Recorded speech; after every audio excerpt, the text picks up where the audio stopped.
दो बैलों की कथा। मुंशी प्रेमचंद की कहानी। झूरी के पास दो बैल थे, हीरा और मोती। देखने में सुंदर, काम में चौकस, डील में ऊंचे। बहुत दिनों साथ रहते रहते दोनों में भाईचारा हो गया था। दोनों आमने सामने या आसपास बैठे हुए एक दूसरे से मूक भाषा में विचार विनिमय किया करते थे। एक दूसरे के मन की बात को कैसे समझा जाता है हम कह नहीं सकते। अवश्य ही उनमें कोई ऐसी गुप्त शक्ति थी जिससे जीवों में श्रेष्ठता का दावा करने वाला मनुष्य वंचित है। दोनों एक दूसरे को चाटकर सूंघकर अपना प्रेम प्रकट करते। कभी कभी दोनों सींग भी मिला लिया करते थे, विग्रह के नाते से नहीं, केवल विनोद के भाव से, आत्मीयता के भाव से।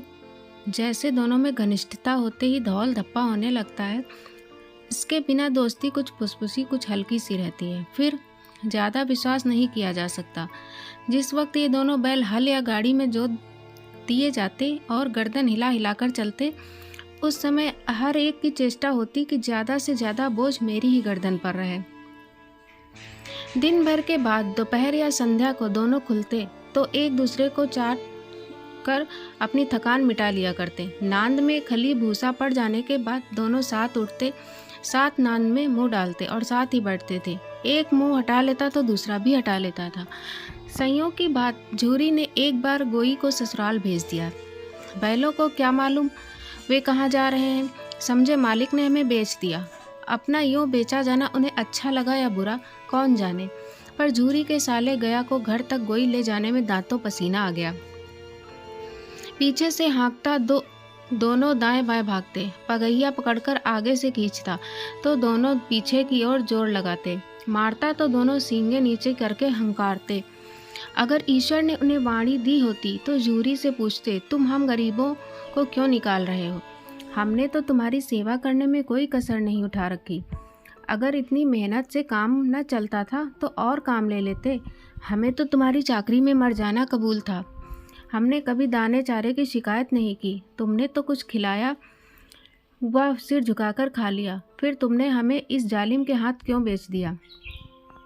संध्या समय दोनों बैल अपने नए स्थान पर पहुंचे। दिन भर के भूखे थे, लेकिन जब नांद में लगाए गए तो एक ने भी उसमें मुंह नहीं डाला। दिल भारी हो रहा था। जिसे उन्होंने अपना घर समझ रखा था वह आज उनसे छूट गया। यह नया घर, नया गांव, नए आदमी उन्हें बेगाने से लगते थे। दोनों ने अपनी मूक भाषा में सलाह की कि एक दूसरे को कनखियों से देखा और लेट गए। जब गांव में सोता पड़ गया तो दोनों ने जोर मारकर पगहा तोड़ा डाले और घर की तरफ चले। पगहे बहुत मजबूत थे, अनुमान न हो सकता था कि कोई बैल उन्हें तोड़ सकेगा, पर इन दोनों में इस समय दूनी शक्ति आ गई थी। एक एक झटके में रस्सियां टूट गईं। झूरी प्रातः काल सोकर उठा तो देखा कि दोनों बैल चरनी पर खड़े हैं। दोनों की गर्दनों में आधा आधा गराव लटक रहा था, घुटने तक पांव कीचड़ से भरे हैं और दोनों की आंखों में विद्रोह में स्नेह झलक रहा था। झूरी बैलों को देखकर स्नेह से गदगद हो गया, दौड़कर उन्हें गले लगा लिया। प्रेमालिंगन और चुम्बन का वह दृश्य बड़ा ही मनोहर था। घर और गांव के लड़के जमा हो गए और तालियां बजा बजाकर उनका स्वागत करने लगे। गांव के इतिहास में यह घटना अभूतपूर्व न होने पर भी महत्वपूर्ण थी। बाल सभा ने निश्चय किया, दोनों पशुवीरों का अभिनंदन पत्र देना चाहिए। कोई अपने घर से रोटियां लाया, कोई गुड़, कोई चोकर, कोई भूसी। एक बालक ने कहा, ऐसे बैल किसी के पास न होंगे। दूसरे ने समर्थन किया, इतनी दूर से दोनों अकेले चले आए। तीसरा बोला, बैल नहीं है वे, उस जन्म के आदमी हैं। इसका प्रतिवाद करने का किसी को साहस नहीं हुआ। झूरी की स्त्री ने बैलों को द्वार पर देखा तो जल उठी, बोली, कैसे नमक हराम बैल हैं कि एक दिन वहां काम न किया, भाग खड़े हुए। झूरी अपने बैलों पर यह आक्षेप न सुन सका। नमक हराम क्यों है? चारा दाना न दिया होगा तो क्या करते? स्त्री ने रौब के साथ कहा, बस तुम ही तो बैलों को खिलाना जानते हो, और तो सभी पानी पिला पिला कर रखते हैं। झूरी ने चिढ़ाया, चारा मिलता तो क्यों भागते? स्त्री चिढ़ गई, भागे इसलिए कि वे लोग तुम जैसे बुद्धुओं की तरह बैल को सहलाते नहीं, खिलाते हैं तो रगड़कर जोतते भी हैं। ये दोनों ठहरे कामचोर भाग निकले। अब देखूं कहाँ से खली और चोकर मिलता है। सूखे भूसे के सिवा कुछ न दूंगी, खाएं चाहे मरे। वही हुआ। मजूर की बड़ी ताकीद की गई कि बैलों को खली भूसा सूखा भूसा दिया जाए। बैलों ने नाद में मुंह डाला तो फीका फीका, न कोई चिकनाहट न कोई रस, क्या खाएं। आशा भरी आंखों से द्वार की ओर ताकने लगे। झूरी ने मजूर से कहा, थोड़ी सी खली क्यों नहीं डाल देता बे? मालकिन मुझे मार ही डालेंगी। चुराकर डाला? ना दादा, पीछे से तुम भी उन्हीं किसी कहोगे। दूसरे दिन झूरी का साला फिर आया और बैलों को ले चला। अब की उसने दोनों को गाड़ी में जोता। 2-4 बार मोती ने गाड़ी को खाई में गिराना चाहा, पर हीरा ने संभाल लिया। वह ज़्यादा सहनशील था। संध्या समय घर पहुंचकर उसने दोनों को मोटी रस्सियों से बांधा और कल की शरारत का मजा चखाया। फिर वही सूखा भूसा डाल दिया। अपने दोनों बैलों को खली चूनी सब कुछ दी। दोनों बैलों का ऐसा अपमान कभी न हुआ था। झूरी ने इन्हें फूल की छड़ी से भी छूता था। उसकी टिटकार पर दोनों उड़ने लगते थे। यहाँ मार पड़ी, आहत सम्मान की व्यथा तो थी ही, उस पर मिला सूखा भूसा। नांद की तरफ आंखें तक न उठाई। दूसरे दिन गया ने बैलों को हल में जोता, पर इन दोनों ने जैसे पाँव न उठाने की कसम खा ली थी। वह मारते मारते थक गया, पर दोनों ने पाँव न उठाया। एक बार जब उस निर्दयी ने हीरा की नाक पर खूब डंडे जमाए तो मोती को गुस्सा काबू से बाहर हो गया। हल लेकर भागा। हल, रस्सी, जुआ जो सब टूट टाट कर बराबर हो गया। गले में बड़ी बड़ी रस्सियां ना होती तो दोनों पकड़ाई में ना आते। हीरा ने मुख भाषा में कहा, भागना व्यर्थ है। मोती ने उत्तर दिया, तुम्हारी तो इसने जान ही ले ली थी। अब की बड़ी मार पड़ेगी, पड़ने दो। बैल का जन्म लिया तो मार से कहाँ तक बचेंगे। गया 2 आदमियों के साथ दौड़ा आ रहा है। दोनों के हाथों में लाठियां हैं। मोती बोला, कहो तो दिखा दूं मजा। मैं भी। लाठी लेकर आ रहा है। हीरा ने समझाया, नहीं भाई, खड़े हो जाओ। मुझे मारेगा तो मैं 1-2 को गिरा दूंगा। हम नहीं, हमारी जाति का यह धर्म नहीं है। मोती दिल में ऐंठ कर रह गया। गया आ पहुंचा और दोनों को पकड़ कर ले चला। कुशल हुई कि उसने इस वक्त मारपीट न की, नहीं तो मोती पलट पड़ता। उसके तेवर देख गया और उसके सहायक समझ गए कि इस वक्त टाल जाना ही भल मनसाहत है। आज दोनों के सामने फिर वही सूखा भूसा लाया गया। दोनों चुपचाप खड़े रहे। घर में लोग भोजन करने लगे। उस वक्त छोटी सी लड़की 2 रोटियां लिए निकली और दोनों के मुंह में देकर चली गई। उस एक रोटी से इनकी भूख तो क्या शांत होती, पर दोनों के हृदय को मानो भोजन मिल गया। यहाँ भी किसी सज्जन का वास है। लड़की भैरों की थी। उसकी माँ मर चुकी थी। सौतेली माँ उसे मारती रहती थी, इसलिए इन बैलों ने एक प्रकार की आत्मीयता हो गई थी। दोनों दिन भर जाते, डंडे खाते, अड़ते, शाम को थान पर बांध दिए जाते और रात को वही बालिका उन्हें 2 रोटियां खिला जाती। प्रेम के इस प्रसाद की यह बरकत थी कि 2-2 गाल सूखा भूसा खाकर भी दोनों दुर्बल न होते थे। मगर दोनों की आंखों में रोम रोम में विद्रोह भरा हुआ था। एक दिन मोती ने मुंह भाषा में कहा, अब तो नहीं सहा जाता हीरा, क्या करना चाहते हो? एकाध को सींगों पर उठाकर फेंक दूंगा, लेकिन जानते हो वह प्यारी लड़की जो हमें रोटियां खिलाती है, उसी की लड़की है जो इस घर का मालिक है। यह बेचारी अनाथ हो जाएगी तो मालकिन को फेंक दूं? वही तो इस लड़की को मारती है। लेकिन औरत जात पर सींग चलाना मना है, यह भूल जाते हो। तुम तो किसी तरह निकलने ही नहीं देते। बताओ, तुड़ाकर भाग चले? हाँ, यह मैं स्वीकार करता, लेकिन इतनी मोटी रस्सी टूटेगी कैसे? इसका एक उपाय है। पहले रस्सी को थोड़ा चबा लो, फिर एक झटके में जाती है। रात को जब बालिका रोटियां खिलाकर चली गई तो दोनों रस्सियां चिबाने लगे, पर मोटी रस्सी मुंह में न आती थी। बेचारे बार बार जोर लगाकर रह जाते थे। सहसा घर का द्वार खुला और वह लड़की निकली। दोनों सिर झुकाकर उसका हाथ चाटने लगे। दोनों की पूंछें खड़ी हो गईं।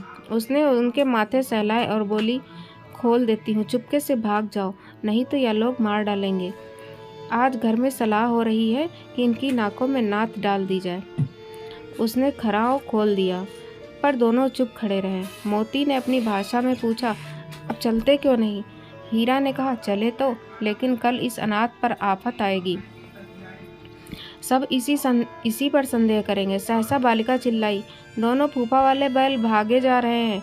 ओ दादा दादा, दोनों बैल भागे जा रहे हैं। ओ दादा दादा, दोनों बैल भागे जा रहे हैं। जल्दी दौड़ो। गया हड़बड़ाकर भीतर से निकला और बैलों को पकड़ने चला। वे दोनों भागे। गया ने पीछा किया और भी तेज हुए। गया ने शोर मचाया, फिर गांव के कुछ आदमियों को भी साथ लेने के लिए लौटा। दोनों मित्रों को भागने का मौका मिल गया। सीधे दौड़ते चले गए, यहाँ तक कि मार्ग का ज्ञान रहा। जिस परिचित मार्ग से आए थे उसका यहाँ पता न था। नए नए गांव मिलने लगे। तब दोनों एक खेत के किनारे खड़े होकर सोचने लगे, अब क्या करना चाहिए। हीरा ने कहा, मुझे मालूम होता है राह भूल गए। तुम भी बेतहाशा भागे, वहीं उसे मार गिराना था। उसे मार गिराते तो दुनिया क्या कहती। वह अपने धर्म छोड़ दे, लेकिन हम अपना धर्म क्यों छोड़े। दोनों भूख से व्याकुल हो रहे थे। खेत में मटर खड़ी थी, चढ़ने लगे। रह रहकर आहट लेते जा रहे थे, कोई आता तो नहीं है। जब पेट भर गया, दोनों ने आज़ादी का अनुभव किया तो मस्त होकर उछलने कूदने लगे। पहले दोनों ने डकार ली, फिर सींग मिलाए और एक दूसरे को ठेकने लगे। मोती ने हीरा को कई कदम पीछे हटा दिया, यहाँ तक कि वह खाई में गिर गया। तब उसे भी क्रोध आ गया, संभल कर उठा और मोती से भिड़ गया। मोती ने देखा कि खेल में झगड़ा हुआ चाहता है तो किनारे हट गया।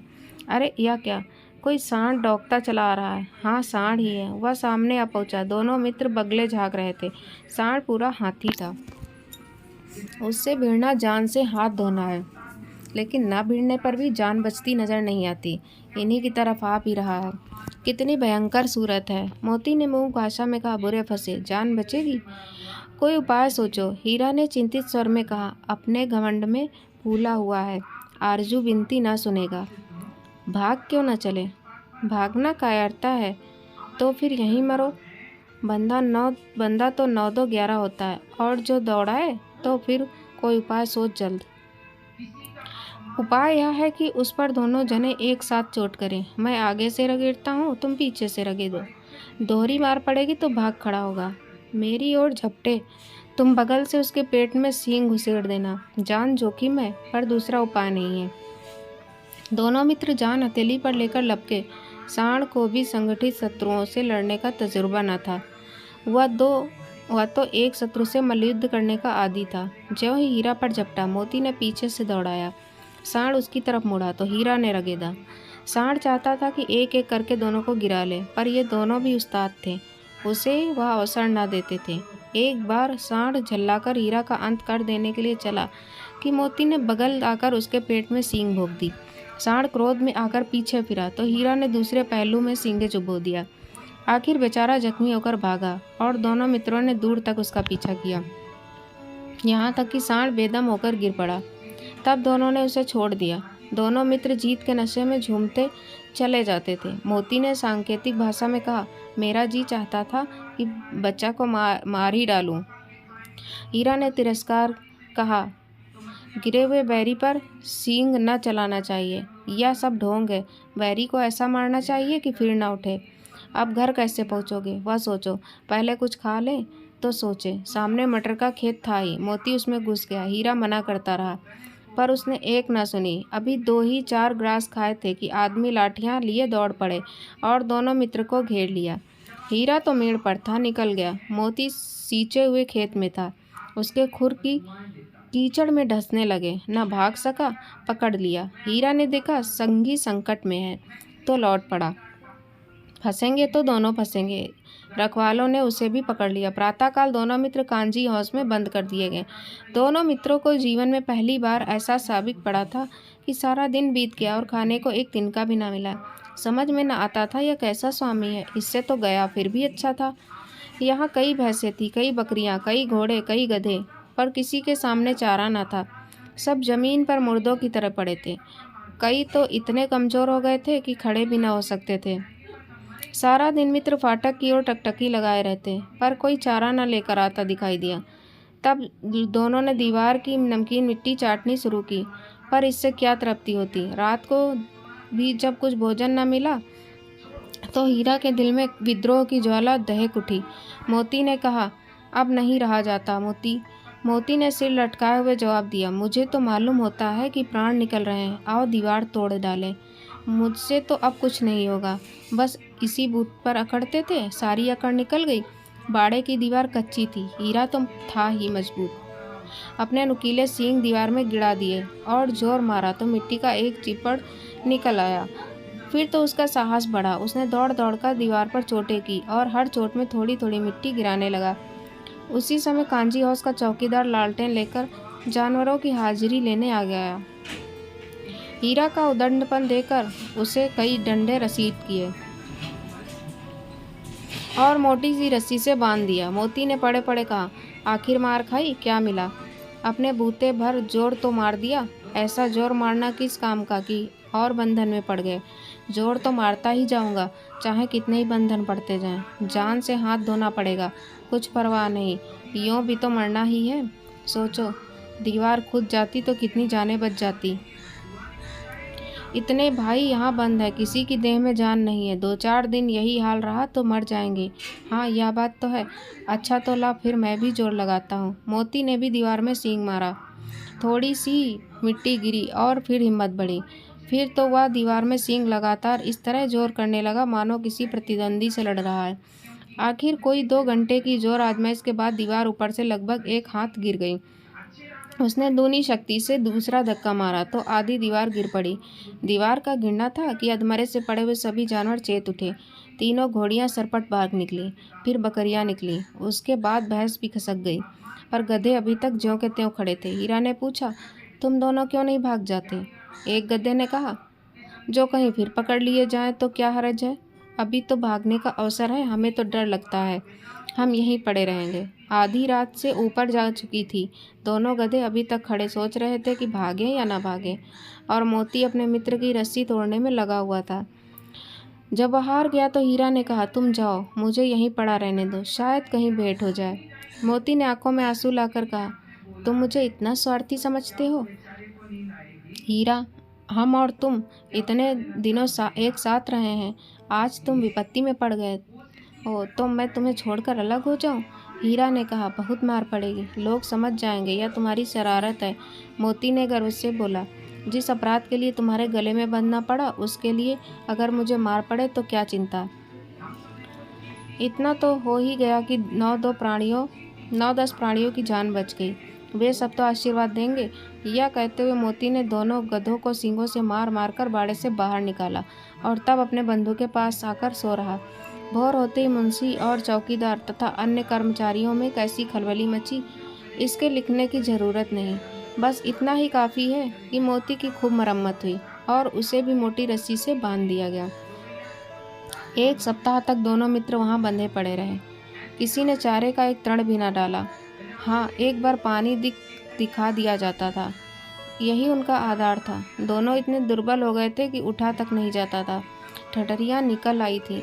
एक दिन बाड़े के सामने डुग्गी बजने लगी और दोपहर होते होते वहाँ 50-60 आदमी जमा हो गए।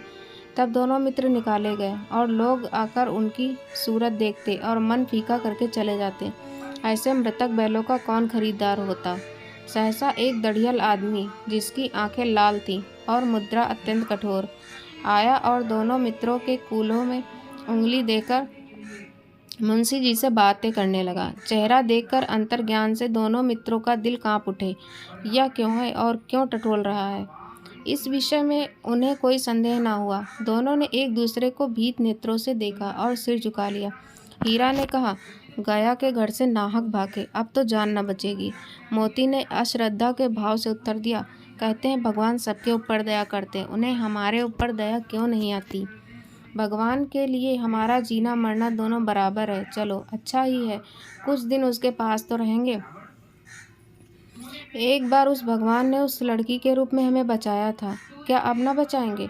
यह आदमी छुरी चलाएगा, देख लेना, तो क्या चिंता है। मांस, खाल, सींग, हड्डी सब किसी के काम आ जाएगा। नीलाम हो जाने के बाद दोनों मित्र उस दड़ियल के साथ चले। दोनों की बोटी बोटी कांप रही थी। बेचारे पांव तक न उठा सकते थे, पर भय के मारे गिरते पड़ते भागे जाते थे, क्योंकि वह जरा भी चाल धीमी हो जाने पर डंडा जमा देता था।